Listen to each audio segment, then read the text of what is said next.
कराची में काली घटाओं का राज, मुख्तलिफ इलाकों में बादल फिर बरस पड़े। गुलिस्तान जौहर, गुलशन इकबाल, कारसाज रोड, शाराए फैसल और दीगर इलाकों में तेज बारिश। सड़कों पर ट्रैफिक की रवानी मुतासिर, शहरियों को मुश्किलात। गुज़श्ता रोज की बारिश का पानी अभी तक कई इलाकों में जमा। बिजली की फराहमी मुतासिर होने से पानी की भी किल्लत।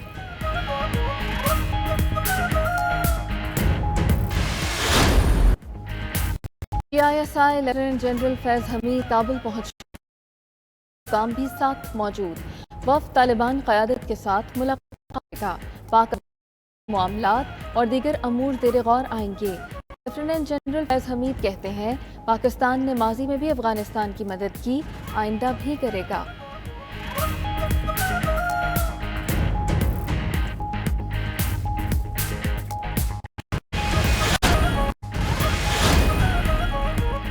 पाक फौज कश्मीर कॉज के साथ खड़ी है, कश्मीरियों की भरपूर हिमायत जारी रखेगी।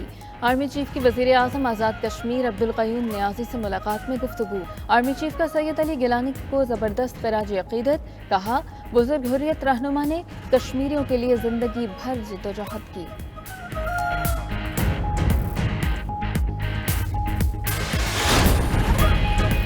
नून लीग और पीपल्स पार्टी में राबिते बहाल। अपोजिशन लीडर शहबाज शरीफ और chairman Peoples Party Bilawal Bhutto की टेलीफोन पर गुफ्तगू।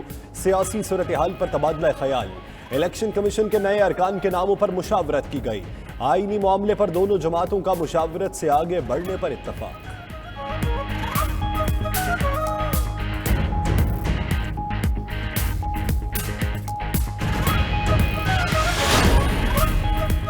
बिलावल भुट्टो जरदारी का दौरा है जनूबी पंजाब। मुल्तान में सैयदा वाला बाईपास, शेरशाह रोड, मिल फाटक और दीगर मकामात पर जियालों ने इस्तकबाल किया।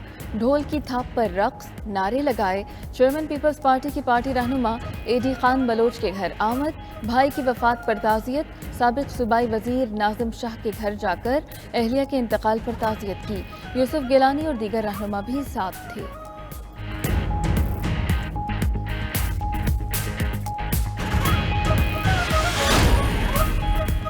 मनी लॉन्ड्रिंग से मुतल्लिक केसेस। शहबाज शरीफ और हमजा शहबाज की अबूरी जमानत में 25 सितंबर तक तौसील। बैंकिंग कोड का तफ्तीशी रिपोर्ट मुकम्मल न होने पर FIA पर इजहार बरहमी। दूसरी जानिब नैब ने मजीद 2 लीगी रहनुमाओं को तलब कर लिया। जावेद लतीफ को 9 सितंबर, बरजीस ताहिर को 10 सितंबर को पेश होने का हुक्म।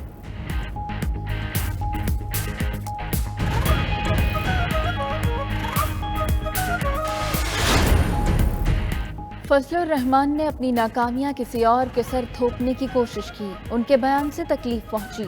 मौलाना बताएं, क्या वतन अजीज के लिए पसीने का कतरा भी बहाया? मुआविन खुसूसी शहबाज गिल बरस पड़े। तर्जुमान PDM हाफिज हमदुल्ला कहते हैं, फजलुर रहमान पर इल्जामात को जूते की नोक पर रखते हैं। Imran Khan foreign funding case में कब पेश होंगे?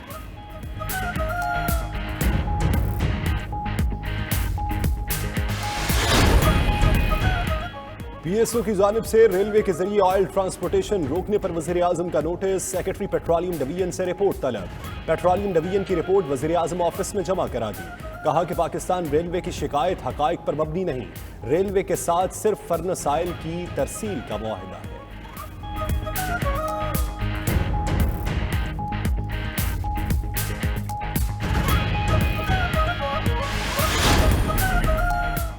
कैंटोनमेंट बोर्ड इंतखाबात में फौज तैनात करने की तहरीक इंसाफ की दरख्वास्त इलेक्शन कमीशन ने मुस्तरद कर दी।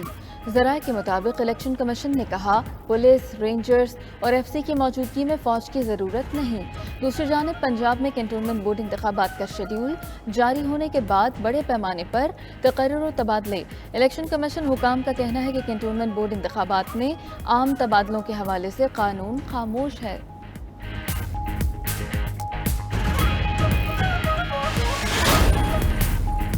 काबुल में खवातीन का एहतजाज दूसरे रोज भी जारी। मुजाहिरीन को सदारती महल की तरफ बढ़ने से रोक दिया गया। तालिबान के तर्जुमान का कहना है, एहतजाज की आड़ में कुछ लोग अमेरिका और यूरोप में पनाह हासिल करना चाहते हैं। मसाइल पैदा करने की दानिस्ता कोशिश की गई।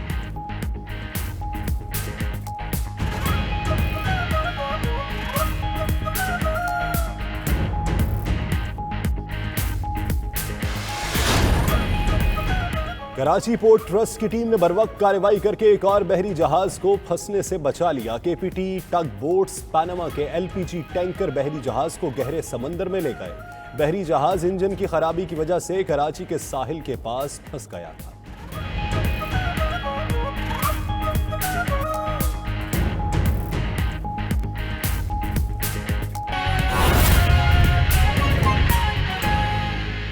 मुआवने ख़ुसूसी शहबाज के लिए इस वक्त मीडिया से गुफ्तगू कर रहे हैं। वालिदैन से ये अपना एक्सप्रेस किया, इस चीज का इरादा किया कि पूरी कौम उनकी इस कुर्बानी की शुक्रगुजार है और बड़ी इज्जत से देखती है। इसके साथ साथ जो एक बात बहुत तकलीफ देती है, जिस बात ने बहुत तकलीफ दी, वो कल मौलवी फजल रहमान के जो पाक फौज के ऊपर हमले थे, वो एक सियासी जमात होने के नाते से नहीं, वो तो है ही है, लेकिन एक पाकिस्तानी होने के नाते, जिस पाकिस्तान का झंडा और उसका नक्शा मैं सीने पे लगाए खड़ा हूं, उस पाकिस्तानी होने के नाते बहुत शदीद तकलीफ हुई। और सबसे ज्यादा तकलीफ इस बात की हुई कि मौलवी फजल रहमान साहब ने वो दिन चुने जब पूरी कौम अपने शोहदा की सताइश करती है, उस पर फख्र करती है, अपने बच्चों को सोने से पहले उनकी बहादुरी की कहानियां सुनाती है। उस टाइम मौलवी फजल रहमान ने मीडिया पे खड़े होके अपनी अफवाज, जो कि बहादुर हैं, जिनके खून से सींचा हुआ है पाकिस्तान का एक एक इंच, उनके खिलाफ बातें की, उनकी शान में गुस्ताखी की और अपनी नाकामियां, अपनी करप्शन, अपने किए हुए गंदे काम किसी और के ऊपर थोपने की कोशिश की। मौलवी फजल रहमान ने कहा, अगर आपने पाकिस्तान में सियासत करनी है, मतलब हुकूमत करनी है, तो आपको फौज के दरवाजे पर भीख मांगनी पड़ती है। हम तो अभी आए हैं हुकूमत में, आप तो पिछले पता नहीं कितनी दहाइयों से हुकूमत में हैं, तो क्या आपने माफी मांगी भीख मांगने पे? क्या आपने डीजल पीने पे माफी मांगी? क्या आपने जो जमीनें केपीके के अंदर, जो मैं अभी आपके सामने रखता हूं, वो लेने पे माफी मांगी? जब आपने डीआई खान में एक घर और एक प्लाट करप्शन के पैसे से बनाया, उस पर आपने माफी मांगी? F8 इस्लामाबाद में एक बंगला बनाया आपने करप्शन से, उस पर माफी मांगी? दुबई में एक फ्लैट लिया करप्शन से, आपने उस पर माफी मांगी? पेशावर, कराची और कोयटा में फ्लैट्स और दुकानें ली, उस पर आपने माफी मांगी? डीआई खान में आपने एक घर और 5 एकड़ अराजी रिश्वत में ली, जिसका आप कोई सोर्स नहीं बता सके कि आपने माफी मांगी? शोरकोट में एक घर, 5 एकड़ अराजी, वो आपने ली कि आपने माफी मांगी?